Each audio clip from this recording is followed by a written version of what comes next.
शांति की शक्ति से शांति जग में लानी है। शांत मन हो तन हो शीतल, शांत मन हो तन हो शीतल। ऐसी दुनिया बनानी है शांति की शक्ति से शांति जग में लानी है। शांति की शक्ति से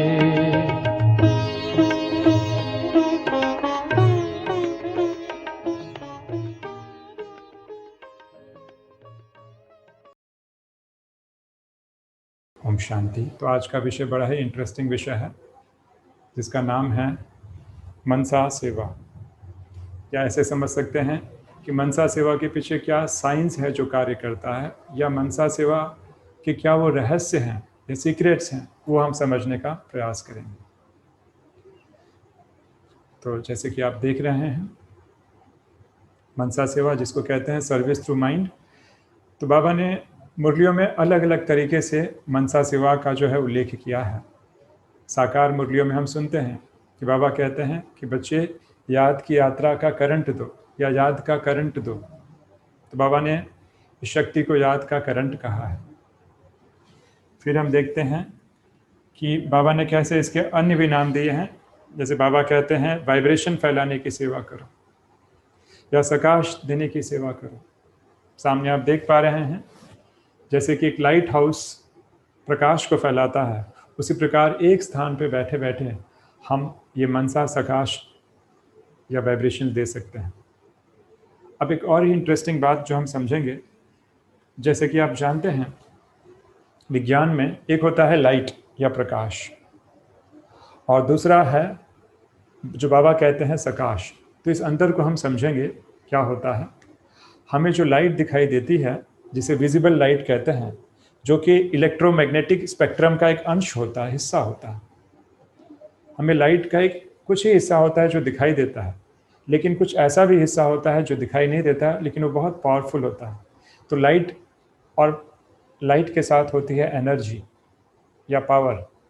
तो एक होता है प्रकाश, और प्रकाश के साथ अगर माइट या शक्ति जोड़ दी जाए, पावर जोड़ दी जाए, तो लाइट और माइट मिलकर क्या बनता है? प्रकाश। तो हमें प्रकाश देने की सेवा करनी है। केवल उसमें लाइट ना हो लेकिन लाइट के साथ क्या हो? माइट भी हो। तो लाइट दिखाई देती है लेकिन माइट या शक्ति वो दिखाई नहीं देती है। तो जस्ट एक कंपैरिजन किया गया है, जैसे दुनियावी या स्थूल पदार्थ में जिसे हम प्रकाश या लाइट कहते हैं, उसके अंदर भी ये दो गुण होते हैं। प्रकाश भी होता है तो हीट भी होता है या एनर्जी भी होता है, और एनर्जी वाला सेक्शन बहुत ज़्यादा होता है जो दिखाई नहीं देता है। वैज्ञानिक इस सत्य को जानते हैं। तो आध्यात्म में भी यही होता है। एक होती है डिवाइन लाइट या प्रकाश, लेकिन प्रकाश के साथ क्या हो? शक्ति भी हो या माइट भी हो। तो लाइट और माइट मिलकर क्या बन जाएंगे? प्रकाश। तो हमें सबको प्रकाश देने की सेवा करनी है।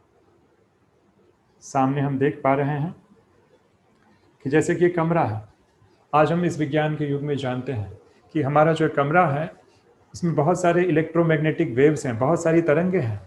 चाहे मोबाइल यूज़ कर रहे हैं या कई लोग टेलीविज़न यूज़ कर रहे हैं या लाइट यूज़ कर रहे हैं, सबके वाइब्रेशंस होते हैं।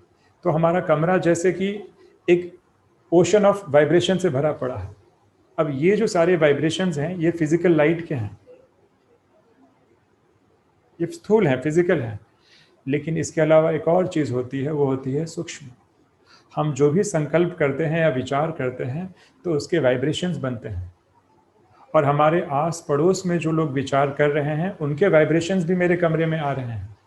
उसमें से कुछ वाइब्रेशन मैं एब्जॉर्ब कर रहा हूँ सबकॉन्शियस माइंड के थ्रू, और कुछ वाइब्रेशन रिलीज कर रहा हूँ।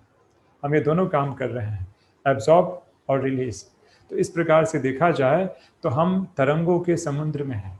मैं केवल स्थूल तरंगों की बात नहीं कर रहा हूँ या इलेक्ट्रोमैग्नेटिक रेडिएशंस की बात नहीं कर रहा हूँ, लेकिन हम एक प्रकार के मानसिक तरंगों के समुद्र में घिरे हुए हैं। अब ये तरंगे केवल इस कमरे तक विद्यमान रहती है ऐसे नहीं है, ये कमरे के बाहर भी है, वातावरण में भी फैली हुई है, और इस प्रकंपन या वाइब्रेशन से पूरा एक वातावरण बनता है। तो सामने हम देख रहे हैं, चित्र में दिखाया गया है कलेक्टिव वाइब्रेशंस पूरे पृथ्वी में। अभी जैसे मान लीजिए कि पैंडेमिक का माहौल है और सब जगह किस प्रकार के वाइब्रेशन होंगे, तो पूरा एक कलेक्टिव वाइब्रेशंस होता है जो पूरे पृथ्वी को घेरा हुआ है।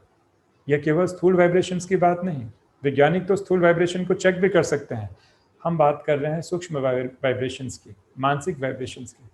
तो इसका भी एक कलेक्टिव इफेक्ट होता है। बाबा कहते हैं कि एक वातावरण निर्माण होता है, और हम देख पा रहे हैं कि आज हमारी सृष्टि पर इस पैंडेमिक के कारण किस प्रकार के वाइब्रेशंस मौजूद हैं और किस प्रकार की फीलिंग्स लोगों के मन के अंदर मौजूद हैं।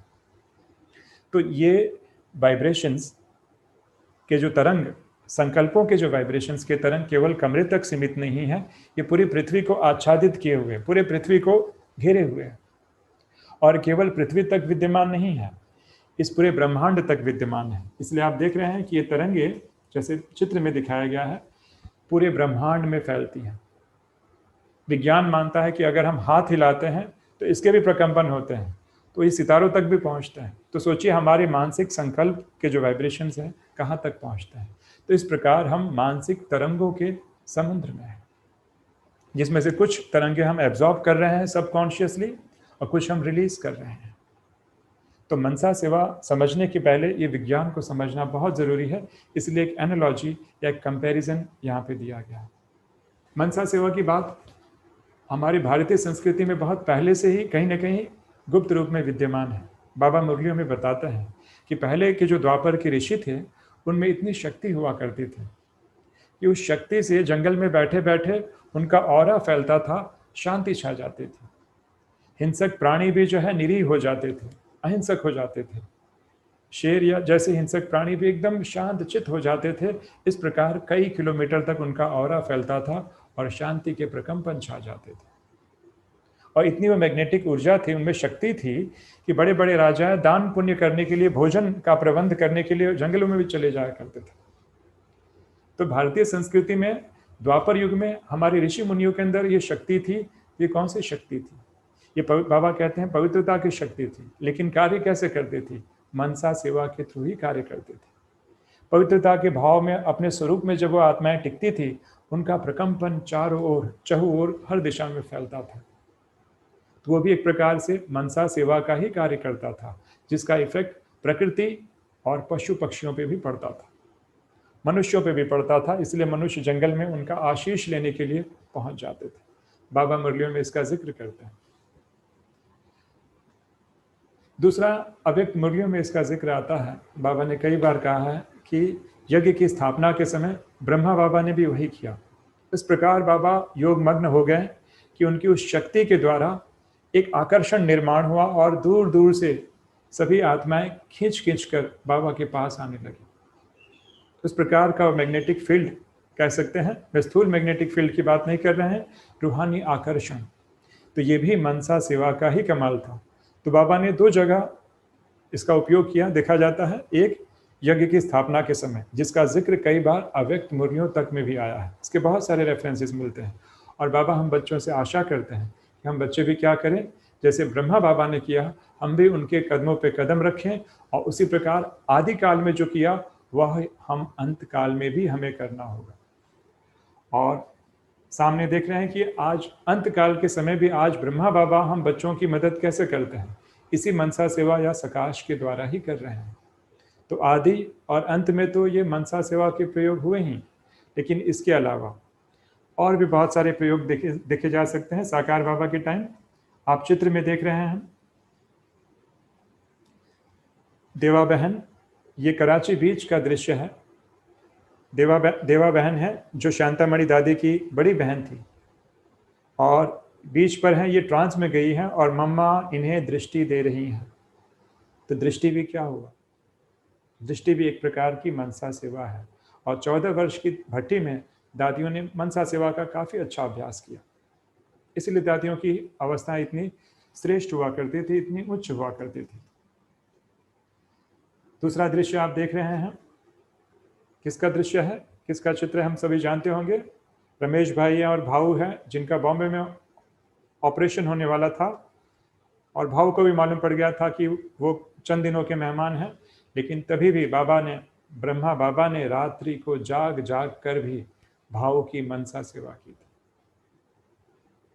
उस समय भी ब्रह्मा बाबा ने रात्रि को अपनी निंद्रा का भी त्याग करके मनसा सेवा किया था। तो इस प्रकार हम ये दिखाना चाहते हैं कि कैसे यज्ञ के शुरू में, यज्ञ की स्थापना के समय भी और अंत समय में भी ये मनसा सेवा कितनी सक्रिय रही। अब हम कुछ अव्यक्त मुरलियों का जिक्र करेंगे। बाबा एक अव्यक्त मुरली में कहते हैं, ये 11/4/85 की मुरली है, मनसा सेवा जैसे एक चुंबक है, मनसा सेवा का व्रत लो। बाबा ने मनसा सेवा की तुलना एक चुंबक से की है और व्रत लेने की बात कही है। देखिए बाबा क्या कहते हैं, मनसा सेवा जैसे एक चुंबक है, जैसे चुंबक कितनी भी दूर की सुई को खींच सकता है, ऐसे मनसा सेवा द्वारा घर बैठे समीप पहुंच जाएगा। अभी आप लोग बाहर ज़्यादा बिजी रहते हो, मनसा सेवा को यूज़ करो। स्थापना में भी जो बड़े कार्य हुए हैं तो सफलता मनसा सेवा की ही हुई है। तो आप सभी भी मनसा सेवा का व्रत लो। देखिए बाबा कौन से व्रत की बात बता रहे हैं, मनसा सेवा का व्रत। हमने तो पवित्रता के व्रत की बात बताई थी या सुनी थी, बाबा कह रहे हैं मनसा सेवा का व्रत लो। तो आज कैसे साइंस का कंपैरिजन मनसा सेवा के थ्रू हो रहा है, ये बाबा की मुरलियों से ही रेफरेंस लिया जा रहा है, हमारा कुछ भी नहीं है, सारी की सारी चीज़ें अव्यक्त मुरलियों से ली गई है। अभी समक्ष आप देख रहे हैं चित्र, ये किसका चित्र है, उड़न तश्तरी, या जिसे इंग्लिश में कहते हैं यूएफओ, अनआइडेंटिफाइड फ्लाइंग ऑब्जेक्ट, या पहले के ज़माने में 40 या 50 के दशक में कहते थे फ्लाइंग सॉसर या फ्लाइंग डिस्क या उड़न तश्तरी, हिंदी में कहते हैं।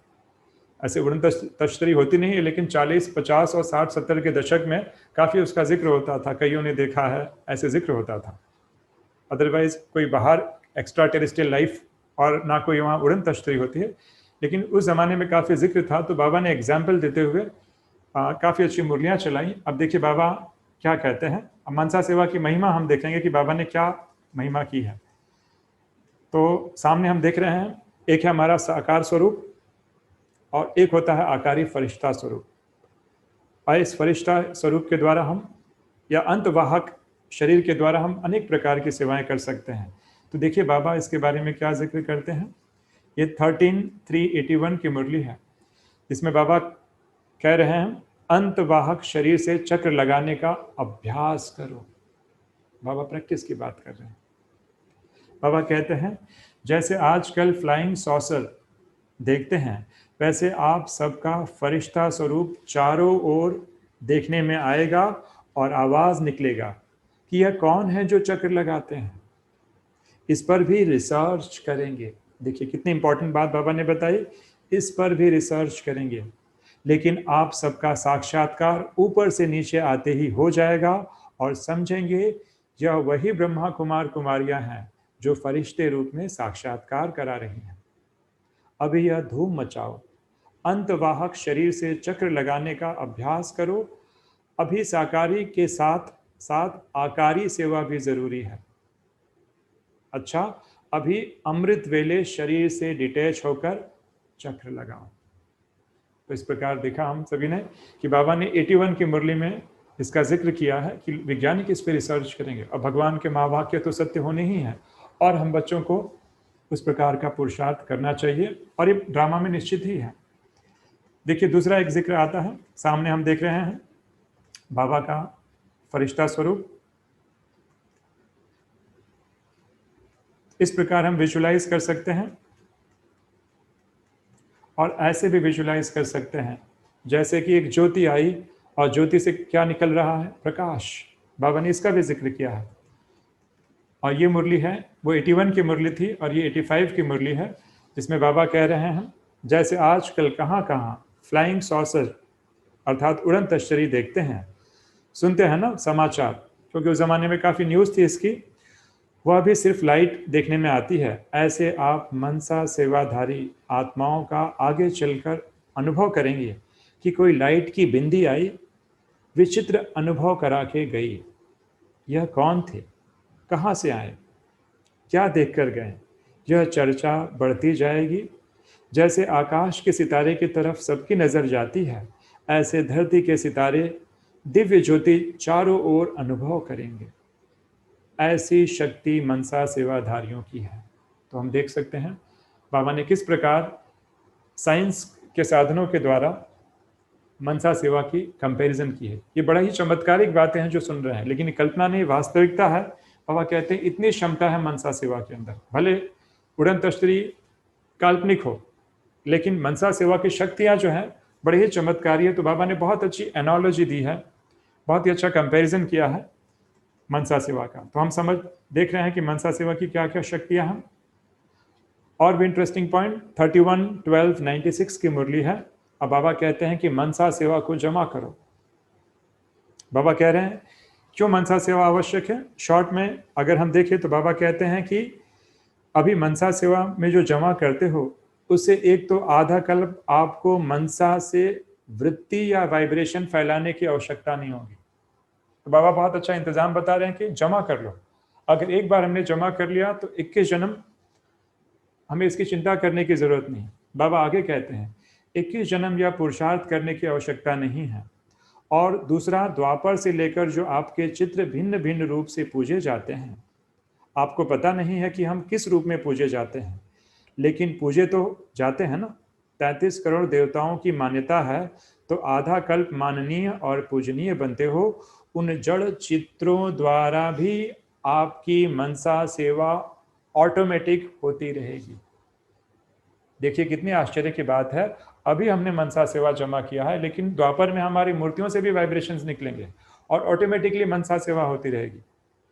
कोई भी भगत आपके जड़ चित्र के सामने आएंगे तो उनको मनसा वाइब्रेशन से शांति, खुशी, शक्ति की अनुभूति होगी। यह मनसा के जमा का प्रभाव है। तो इस प्रकार हमने देखा बाबा ने चमत्कारिक अनुभव बताया कि अभी अगर हमने शांति और शक्ति को जमा किया तो द्वापर में हमारी मूर्तियों से भी उसी प्रकार के वाइब्रेशंस निकलेंगे और हमारे भक्त जैसे ही मूर्तियों के सामने जाएंगे उन्हें उस प्रकार की अनुभूति होगी। तो देखिए ये मनसा सेवा केवल 21 जन्म काम नहीं करती है, द्वापर और कलयुग तक भी, पूरे कल्प तक काम करती है। इतनी इसकी महिमा है। और भी अनोखी महिमा है मनसा सेवा की। अब भक्ति में क्या महिमा है? भक्ति में बात प्रसिद्ध है अष्ट सिद्धियों के बारे में। जो लोग हनुमान की महिमा करते हैं तो हनुमान चालीसा में एक लाइन आता है, अष्ट सिद्धि नवनिधि के दाता, असवर दीन जानकी माता। तो वो अष्ट सिद्धियां कौन सी हैं? हम अष्ट शक्तियों को तो जानते हैं, अष्ट सिद्धियां भी हैं। महर्षि पतंजलि ने भी अष्ट सिद्धियों की महिमा की है, अष्ट सिद्धियों का जिक्र किया है। वे बताते हैं कि अणिमा, महिमा, लघिमा, गरिमा तथा प्राप्ति, प्रकाम्य, इशित्व और वशित्व, ये अष्ट सिद्धियां या अष्ट प्रकार की 8 प्रकार की सिद्धियां हैं। ज्ञान मार्ग में हम अष्ट शक्तियों को जानते हैं, यहाँ अष्ट सिद्धियों की बात चल रही है। हम हर एक सिद्धियों के विस्तार में नहीं जाएंगे, शॉर्ट में इसका जिक्र करेंगे। जैसे अणिमा एक शक्ति है जिसमें व्यक्ति अपने आकार को अणु से भी सूक्ष्म कर लेता है, जिसे हम फरिश्ता स्वरूप कहते हैं। या दूसरी जो शक्ति है जिसका नाम है लघिमा, जिसमें व्यक्ति अपने आकार को पवन की तरह हल्का कर लेता है, वायु की तरह हल्का कर लेता है। बाबा जिसे कहते हैं डबल लाइट। तो जो अष्ट शक्तियों का जिक्र है भक्ति मार्ग में किया गया है, वो सारी शक्तियां हम बच्चों को प्राप्त होती हैं। और हनुमान से जब लोग कहते हैं अष्ट सिद्धि नवनिधि के दाता, तो निश्चित है कि हनुमान ने अष्ट शक्तियां, जो हमें से जो विघ्न विनाशक आत्माएं हैं, उन्होंने उस अष्ट शक्तियों को अपने जीवन में लाया होगा, अष्ट सिद्धियों को लाया होगा। शक्तियां तो है ही, अष्ट सिद्धियां। तो ये सारी सिद्धियां हम बच्चों को प्राप्त होती है, जिसका भक्ति मार्ग में गायन है। गायन है तो सिद्ध होता है कि हम कभी ना कभी बने होंगे। आज ये राजयोग की जितनी भी सिद्धियां हैं उसका मनसा सेवा के साथ बहुत गहरा कनेक्शन है। अष्ट सिद्धि ये मनसा सेवा की ही उपलब्धि है। इंग्लिश में लोग कहते हैं क्लेरिवॉयंस। क्लियरी मतलब क्लियर, वॉयंस मतलब देखना, जिसे कहते हैं दूरदृष्टा या दिव्य दृष्टि। वैसे ही होता है क्लेरी ऑडियंस, अर्थात दूर की बातों को सुनना। अब बाबा मुरलियों में अक्सर करके कहते हैं, बच्चे क्या तुम्हें अपने भक्तों की आवाज़ नहीं सुनाई देती है, उनकी पुकार नहीं सुनाई देती है। और बाबा ने मुरलियों में जिक्र तक किया है कि अगर हम उस मनसा सेवा या उस योग युक्त अवस्था में रहेंगे तो दूर की आवाज़ भी हमें सुनाई देगी, भक्तों की पुकार भी सुनाएगी। तो ये क्या हुआ? क्लियर ऑडियंस, अर्थात हम दूर श्रवण सिद्धि को प्राप्त कर चुके हैं।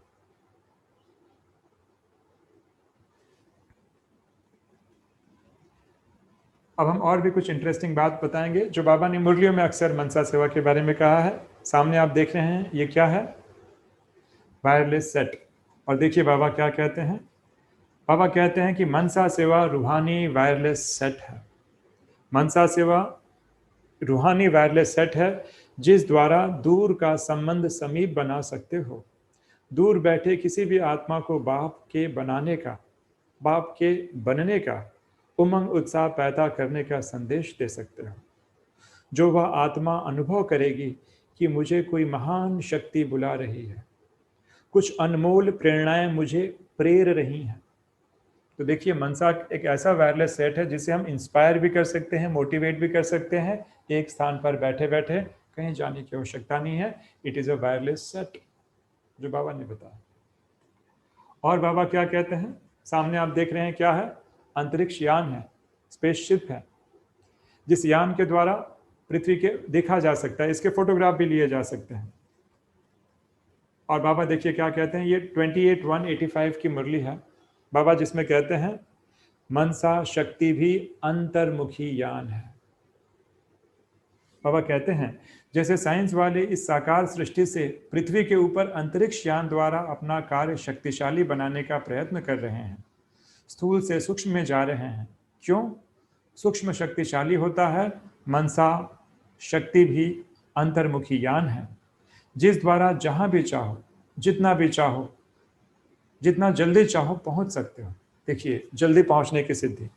जैसे साइंस द्वारा पृथ्वी की आकर्षण से परे जाने वाले स्वतः ही लाइट अर्थात हल्के बन जाते हैं, ऐसे मनसा शक्तिशाली आत्मा स्वतः ही डबल लाइट स्वरूप सदा अनुभव करती है।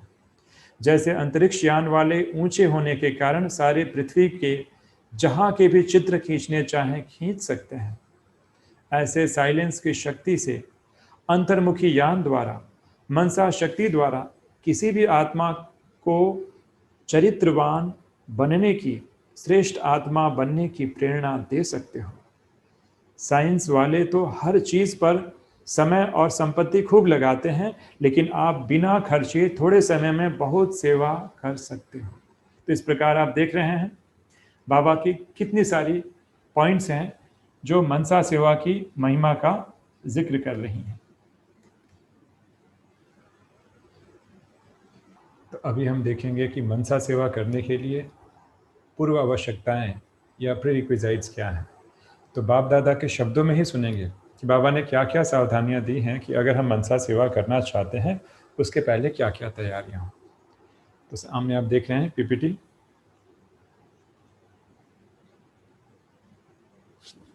पीपीटी में दिखाया गया है कि सबसे पहली चीज़ है एकाग्रता।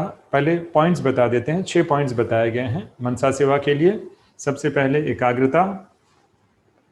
एकाग्रता तभी होगी जब हम व्यर्थ संकल्प से मुक्त रहेंगे। दूसरी निस्वार्थ भावना। तीसरा दातापने की भावना, गिवर हो, ना कि सिर्फ टेक या लेने की भावना ना हो। चौथा अभ्यास। पांचवा अशरीरी। और छठा हमारे पास गुण और शक्तियों का स्टॉक भी जमा हो। जिसके पास जमा होगा वही दे पाएगा ना, जिसके पास जमा ही नहीं होगा तो वो कैसे दे पाएगा। तो चलिए एक एक करके समझते हैं बाबा ने क्या कहा एक एक चीज़ों के बारे में। तो बाबा ने पहली पॉइंट बताई कि मनसा सेवा करने के लिए सदा एकाग्रता का अभ्यास चाहिए।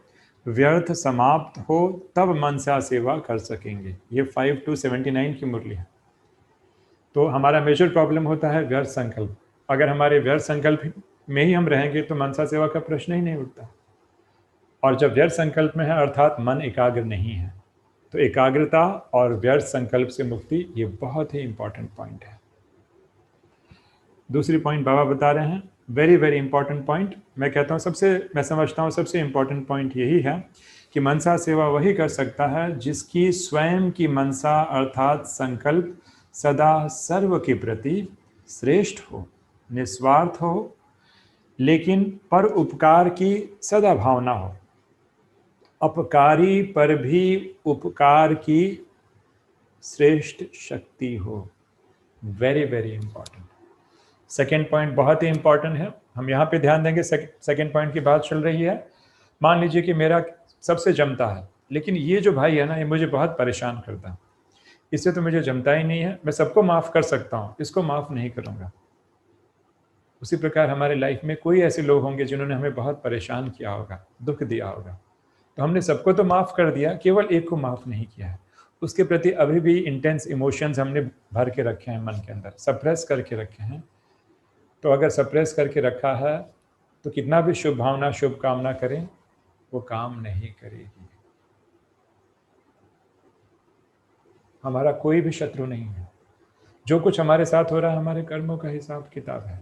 तो चाहे किसी ने हमारे साथ जघन्य से जघन्य पाप किया हो, कितना भी एक्सट्रीम लेवल का परेशान किया हो, दुख दिया हो, फिर भी उस आत्मा के प्रति भी अपकारी पर भी उपकार की भावना बाबा स्पष्ट कर रहे हैं।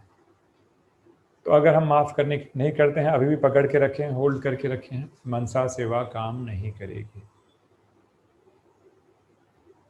या दूसरी अवस्था ये होती है जो हमने मेंशन नहीं किया है, किसी से मैं बहुत अटैच्ड हूँ। तो अटैच्ड हुआ मतलब क्या हुआ, उस आत्मा में कोई ना कोई स्वार्थ है, और जिससे मैं अटैच्ड हूँ, जिससे मेरा स्वार्थ है, उस आत्मा के प्रति जब मैं मनसा सेवा करूँगा, मनसा सेवा काम नहीं करेगी, क्योंकि बाबा ने स्पष्ट कहा है श्रेष्ठ निस्वार्थ वृत्ति हो। दो बातें बाबा ने बताई, निस्वार्थ भी हो और परोपकारी पे उपकार। तो किसी से अगर अटैचमेंट है तो निस्वार्थ नहीं हुआ, या किसी से कुछ मतलब है तो निस्वार्थ नहीं हुआ। तो ये बहुत ही इंपॉर्टेंट पॉइंट है। तो अगर अभी भी हमारा किसी के प्रति कुछ ग्रजेस हो, किसी ने हमें परेशान किया हो, उसको हमने होल्ड करके रखा है, सबसे पहले उसे क्षमा करें, तभी हम मनसा सेवा के उस रिक्वायरमेंट को फुलफिल कर पाएंगे।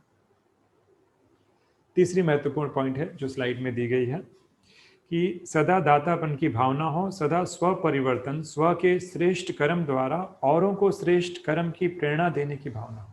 कोई करे चाहे ना करे, मैं जरूर करूँगा, देने की भावना।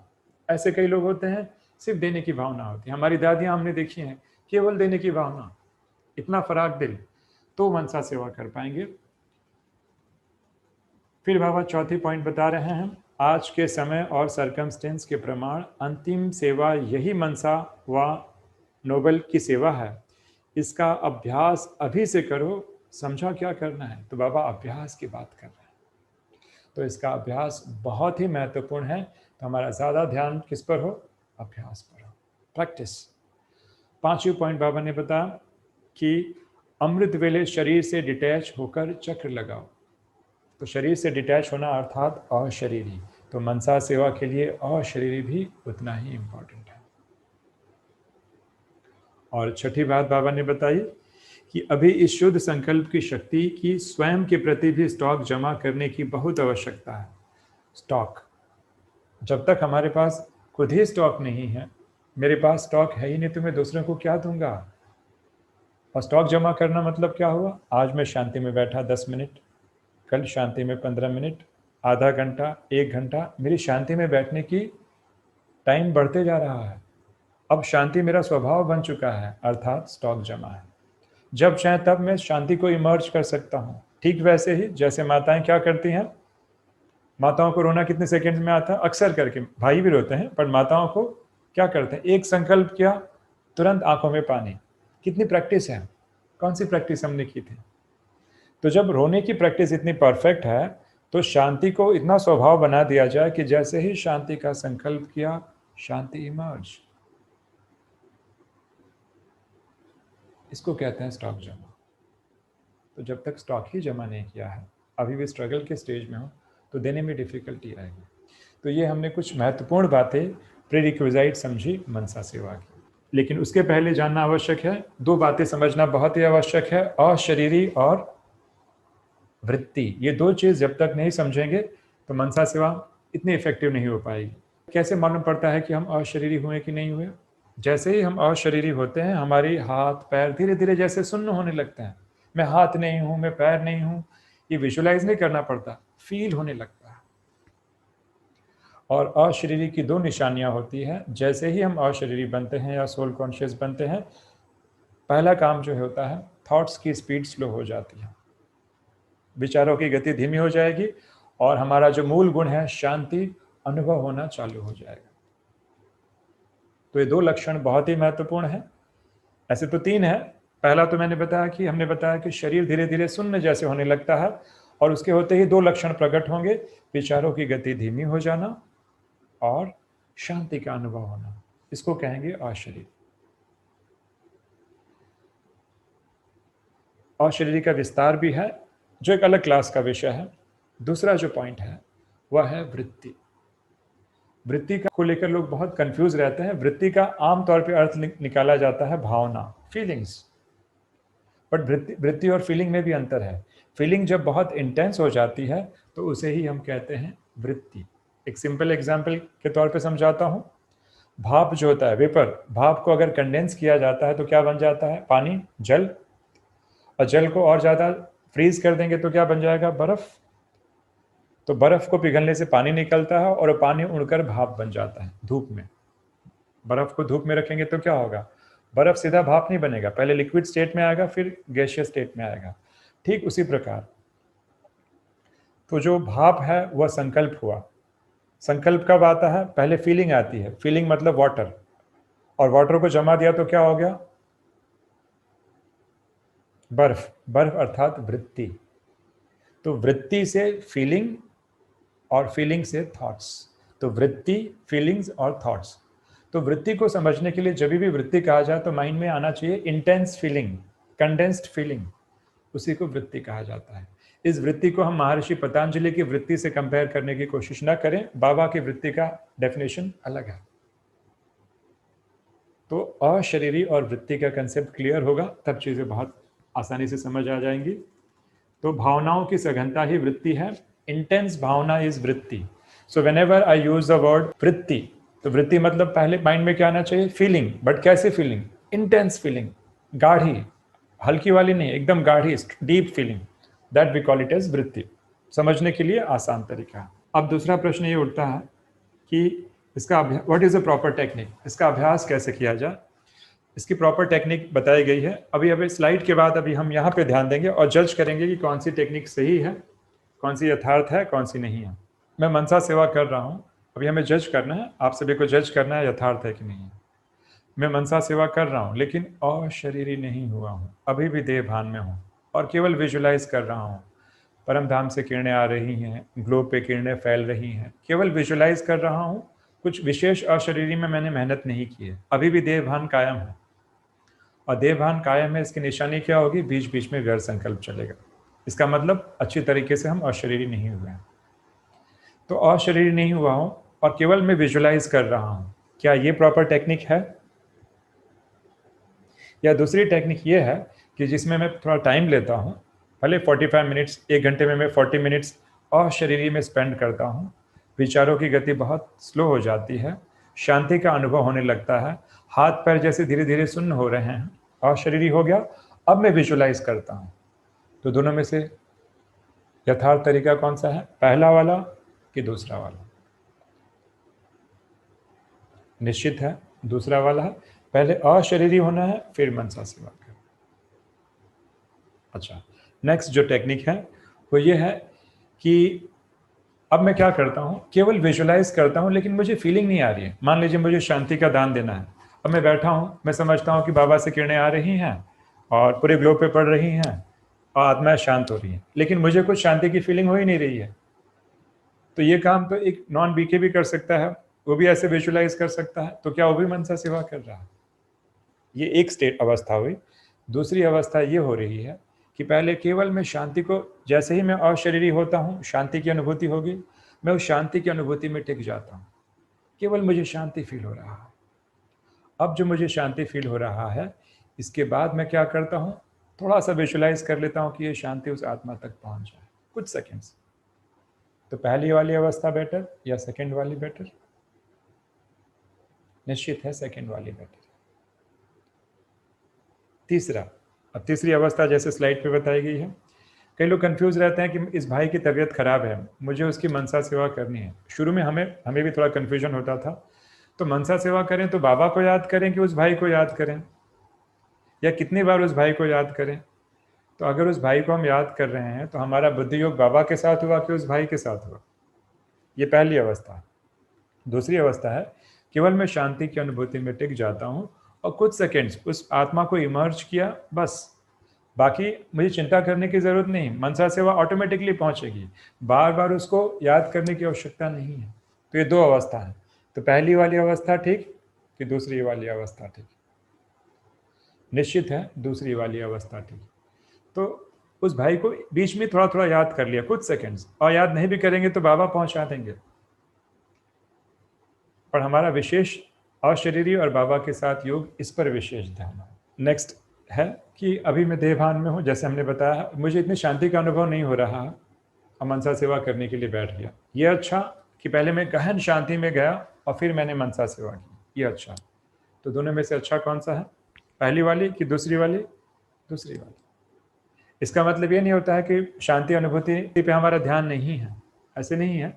शांति अनुभूति को बढ़ाना और शांति अनुभूति का सीधा संबंध अशरीरी के साथ है। इसलिए जब तक हम अशरीरी नहीं बनेंगे तो गहन शांति का अनुभव भी नहीं होगा। तो हमने कुछ टेक्निक्स डिस्कस की कि कौन सी टेक्निक मनसा सेवा करने की यथार्थ है। आगे बढ़ते हैं। अब हम विधि के बारे में चर्चा करेंगे। हमें छोटा सा एक टेक्निक दिखा रहे हैं कि कैसे मुझे करना है शांति। मान लीजिए मुझे किसी की सेवा करनी है, शांति की सेवा करनी है, किसी को शांति का दान देना है। हम शांति का भी दे सकते हैं, प्रेम का भी दे सकते हैं, शक्ति का भी दे सकते हैं। आत्मा के अंदर 7 गुण हैं, लेकिन सबसे आसान जो गुण है, जो सहज ही अनुभव होता है, वह है शांति और प्रेम, फिर जाके शक्ति। ऐसे तो और भी बहुत सारे गुण हैं, लेकिन शांति बड़ी आसानी से हो जाता है, इसलिए हमने शांति को लिया। तो क्या करना है शांति का अगर मुझे किसी को अनुभव कराना है? तो पहला स्टेप, अशरीरी बन जाना। जैसे ही हम अशरीरी बनेंगे तो क्या होगा, मन धीरे धीरे शांत होना चालू हो जाएगा। तो पहले हम अशरीरी हुए, फिर हल्की हल्की शांति की अनुभूति हुई, ये हुआ दूसरा स्टेप। अब क्या करना है इसके बाद, इस शांति की अनुभूति को और भी गहरा करना है। फीलिंग, शांति का जो फीलिंग हो रहा है ना, उसको और भी डीप या इंटेंस करना है। दैट मीन्स वृत्ति लेवल पे जाना है। अभी केवल हम फीलिंग लेवल पे हैं। अशरीरी हुआ, थोड़ी बहुत शांति की अनुभूति हुई, खुश नहीं हो जाना है, उस शांति की अनुभूति को और गहरा करना है, अर्थात वृत्ति लेवल पे लाना है, इंटेंस फीलिंग लेवल पे लाना है। अब जैसे ही इंटेंस फीलिंग वाली अवस्था हो गई, मेरा मन एकदम शांत हो गया। अब कुछ सेकेंड्स उस आत्मा को हम विजुलाइज करेंगे, बाबा ये जो मुझे फील हो रहा है शांति, ये शांति उस आत्मा तक भी पहुंचे, बस। और फिर से पुनः उस शांति की गहरी अनुभूति में टिक जाना। अगर हम ऐसे करते हैं तो ये मनसा सेवा की यथार्थ विधि है। अशरीरी, शांति का अनुभव होने लगना, शांति को और भी गहरा करना, और जब शांति गहरी हो जाए, एकदम मन शांत चित्त हो जाए, सन्नाटा छा जाए, तब कुछ सेकेंड्स उस आत्मा को इमर्ज करना, अपने आप वो सारे फीलिंग्स पहुंचेंगे। कई क्या करते हैं, सीधा फरिश्ते रूप में आ गया और मनसा सेवा शुरू कर दिया। देखा गया है कि पहले निराकारी से फिर साकारी में जाते हैं तो मनसा सेवा पावरफुल होती है, क्योंकि निराकारी अवस्था साकारी अवस्था से भी पावरफुल अवस्था है। तो ये थी मनसा सेवा की शांति अनुभूति कराने की विधि। हम में से कईयों को प्रश्न उठता होगा कि क्या ऑटोमेटिकली पहुंच जाएगा मनसा सेवा? जी हाँ। देखते हैं एक मुरली में बाबा क्या कहते हैं बांधेलियों के लिए। स्लाइड में आप देख सकते हैं। उसके पहले एक और स्लाइड है जिसमें बताया गया है कि मनसा सेवा की इफ़ेक्टिवनेस कैसे जानी जा सकती है। उसके बारे में एक बात ध्यान दें जो बाबा ने मुरलियों में अक्सर करके कहा, कभी भी किसी स्थान की सेवा करनी है, कोई सर्विस करनी है, तो 1 हफ्ते पहले से चालू हो जाना चाहिए। ऐसे नहीं कि उसी दिन हमने थोड़ा सा विजुलाइज किया, काम हो गया, ऐसे नहीं। या कोई विघ्न आता है तब हम मनसा सेवा संगठित होकर मनसा सेवा करें तो बहुत इजीली सॉल्व हो जाता है। जगदीश भाई और दादियों का बहुत अच्छा अनुभव है। जब भी यज्ञ में कुछ विघ्न आते थे, सभी के सभी लोग संगठित रूप में बैठ जाते थे। 14 वर्ष की भट्टी में पार्टीशन जब हो रहा था, उस समय भी जब कुछ भी विघ्न आता, बाबा सबको योग में बिठा देते। तो हमें कई बार ये नहीं मालूम पड़ता है कितना योग करें और तब कितनी मनसा सेवा की इफेक्टिवनेस होगी। अक्सर कई लोग भ्रम में रहते हैं, देहभान मिटा नहीं रहता है और शरीर का पूरा अभ्यास नहीं रहता है, ना ही स्टॉक रहता है। केवल थोड़ा सा विजुअलाइजेशन कर लेते हैं कि मैंने पति को विजुअलाइज कर लिया, शांति की किरणें पहुंच रही है, पहुंच रही है, पहुंच रही है, तुरंत जाके चेक करते हैं उसका मन शांत हुआ कि नहीं हुआ, अच्छा अब मुझे गुस्सा कर रहा है कि नहीं। तो ये टेक्निक यथार्थ नहीं है। तो कई बार हमें मालूम नहीं पड़ता है कितना चाहिए, इसीलिए पहले अशरीरी और शांति का अनुभव का स्टॉक होगा और कुछ दिन से शुरू करेंगे तब इफेक्टिवनेस दिखाई देगी। और इफेक्टिवनेस की हम चिंता ना करें, अगर हमारी शुभ भावना है तो अपने आप परिवर्तन दिखेगा ही दिखेगा, इसमें कोई डाउट नहीं है, क्योंकि सूक्ष्म शक्ति अपना काम करेगी ही करेगी। तो भ्रम में ना रहें, केवल visualization is a good thing. Visualization एक टूल है जो मनसा सेवा में सहयोगी है, but only visualization is not मनसा सेवा, इसको भी समझना अति आवश्यक है। तो बाबा की एक मुरली के एक स्लाइड देखते हैं, बाबा ने क्या लिखा है। ऑटोमेटिक शक्तियों की किरणें फैलती रहेंगी। बाबा ने बांधेलियों के बारे में बहुत अच्छी बात बताई है। बांधेलियां अपनी वृत्ति द्वारा, शुद्ध संकल्प द्वारा विश्व के वायुमंडल को परिवर्तन कर सकती हैं। मनसा द्वारा शांति के वाइब्रेशन फैला सकती हैं। शांति के सागर बाप की याद में इसी संकल्प में रहना, यह मनसा सेवा है। बाबा की याद में रहना भी एक प्रकार से मनसा सेवा है। भले जिसको मुझे मनसा सेवा पहुंचानी हो उस व्यक्ति को हमने याद नहीं भी किया, फिर भी जो है बाबा कहते हैं वाइब्रेशन ऑटोमेटिकली शांति की किरणें फैलती रहेंगी। तो शांति का दान देने वाली महादानी बनो। बाबा ने वर्ड यूज किया ऑटोमेटिकली शांति की, इसलिए बाबा कहते हैं मेरे वो बच्चे सबसे ज़्यादा मददगार बच्चे हैं जो याद की यात्रा में रहते हैं। क्योंकि जैसे ही हम याद की यात्रा में रहते हैं, वृत्ति लेवल पे आते हैं, फीलिंग इंटेंस होती है, तो अपने आप प्रकंपन फैलते हैं, तो प्रकृति और आत्माओं की सेवा अपने आप चलती है। तो बाबा के सबसे बड़े सहयोगी बच्चे वो हैं जो याद की यात्रा में रहते हैं। आगे बढ़ते हैं। तो देखिए कैसे मनसा सेवा की जाए। स्लाइड में दिखा है कि बाबा की मुरली के महावाक्य हैं 13-11-97। विश्व के गोले के ऊपर ऊंचा स्थित हो जाओ। एक बार जब पावरफुल अवस्था में आ गए तो ऐसे हम विजुअलाइज कर सकते हैं, जैसे विश्व के गोले मेरे हाथ में है, ऐसे भी विजुअलाइज कर सकते हैं और मैं उसको शक्तियां या वाइब्रेशंस दे रही हूं। अच्छा, हम छोटे लेवल पे भी मनसा सेवा ही करते हैं। जब हम भोग लगाते हैं तो वो भी क्या हुआ, भोग लगाते हैं वाइब्रेशन से, जैसे भोजन को शुद्ध कर रहे हैं, ये भी क्या हुआ, ये भी एक प्रकार की छोटी मनसा सेवा हुई। या हम किसी को दृष्टि दे रहे हैं, ये भी एक प्रकार की मनसा सेवा है। अच्छा, एक बहुत ही इंटरेस्टिंग बात यहाँ पे दिखाई गई है स्लाइड में कि अगर मान लीजिए, कल्पना कीजिए पृथ्वी पे एक तोप है, तोप से गोले निकलते हैं और उस गोले को हमें पृथ्वी के वातावरण से दूर अंतरिक्ष में ट्रांसफर करना है।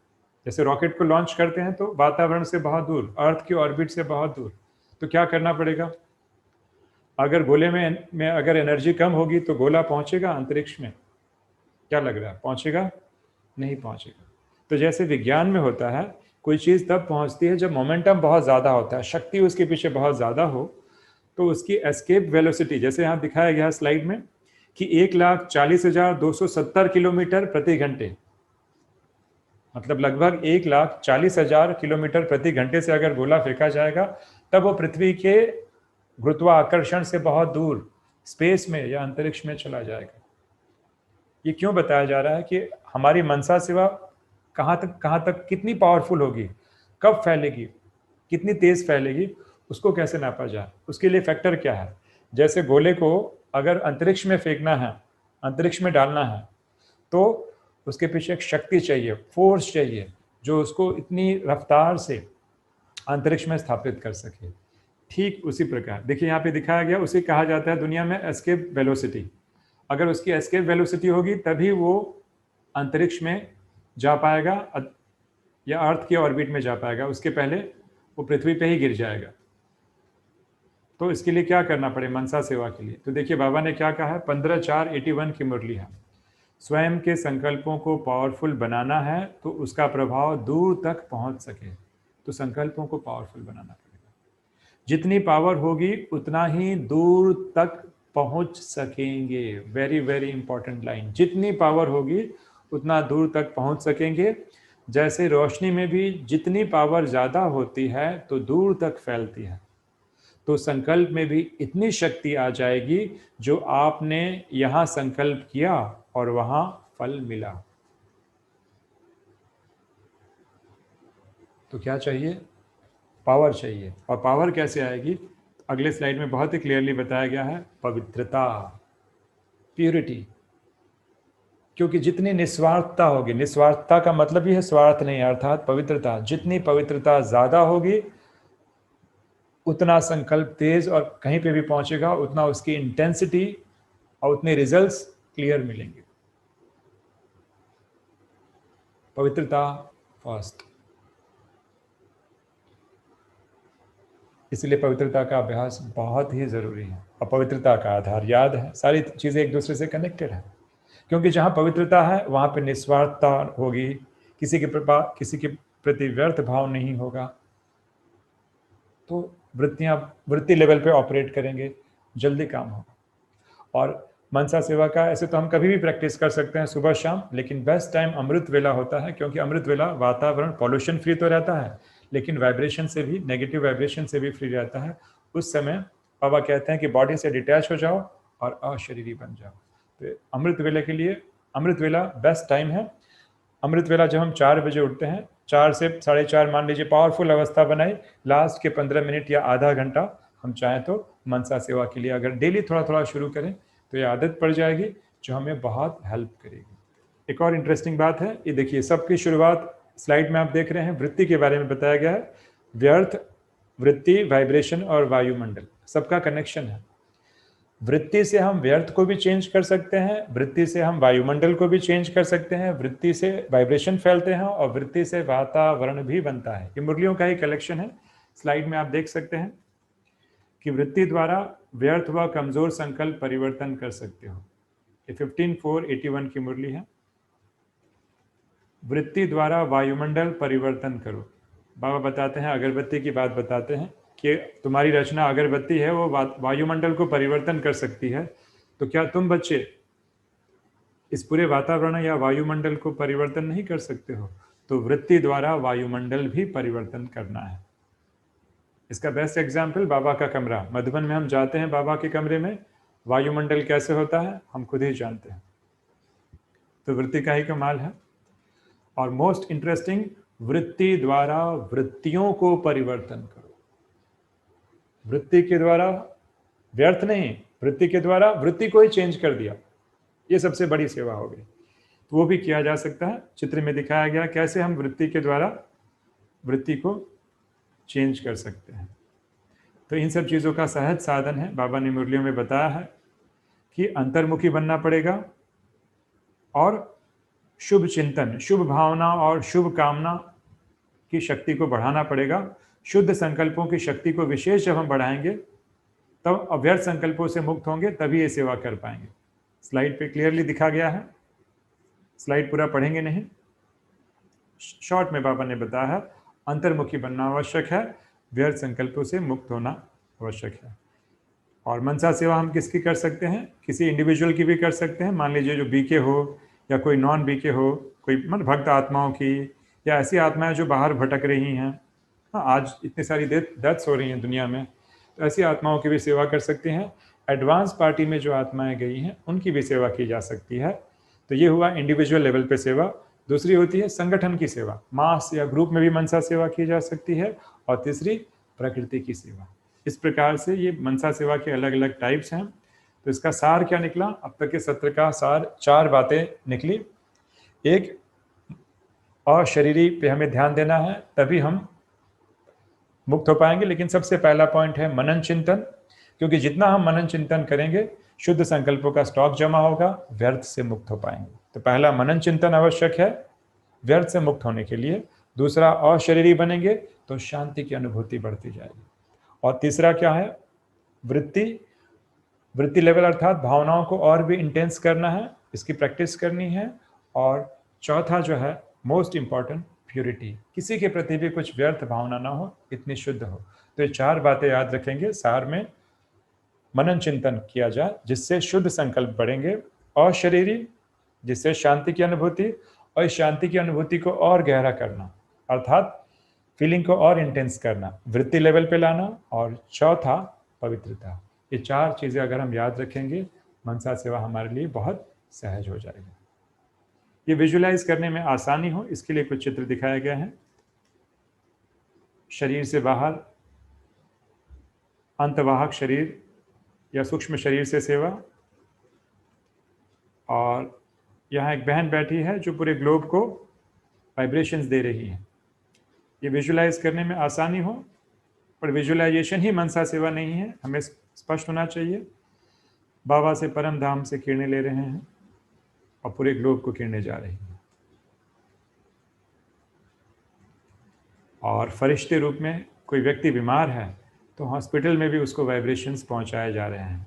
एक तरफ बाबा से लिया जा रहा है भरपूर होकर, दूसरी तरफ दिया जा रहा है। अब बाबा से लिया जा रहा है और ग्लोब को दिया जा रहा है, स्लाइड्स में दिख रहा है।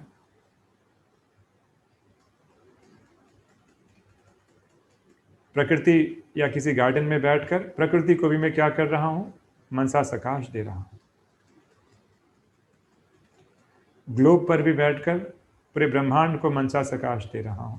बाबा का चित्र दिखाया गया है। अगर मुझे भारत देश या किसी देश की सेवा करनी है उसको भी इमर्ज किया जा सकता है। जैसे यहाँ पे इंडिया का चित्र है, इंडिया को इमर्ज किया गया, और प्रकृति की सेवा, या इंडिया के मैप में बहुत सारी आत्माएं चमकते हुए सितारों की तरह हैं, मैं उनकी सेवा कर रहा हूँ। तो इस प्रकार किया जा सकता है। या मैं मधुबन पहुँच गया हूँ, जैसे बाबा का चित्र दिखाया गया है, और बाबा से शक्तियाँ ले रहा हूँ। तो अलग अलग प्रकार की विजुअलाइजेशन थोड़ा हमें क्रिएटिविटी का अनुभव कराती है। ओम शांति। तो इस प्रकार हमने मनसा सेवा की कुछ बातें जो हैं समझी। समय की मर्यादाओं और सीमा को देखते हुए शॉर्ट में उसे समझने का प्रयास किया। तो हमें आशा है कि इस प्रकार हम अपने अभ्यास को कायम रखेंगे। तो अभी थोड़ी देर के लिए हम केवल पहले अशरीरी की अनुभूति, बॉडी को रिलैक्स करते हुए और गहन शांति में टिकने का प्रयास करेंगे। इतना भी किया तो वाइब्रेशन नेचुरली फैलेंगे। ओम शांति।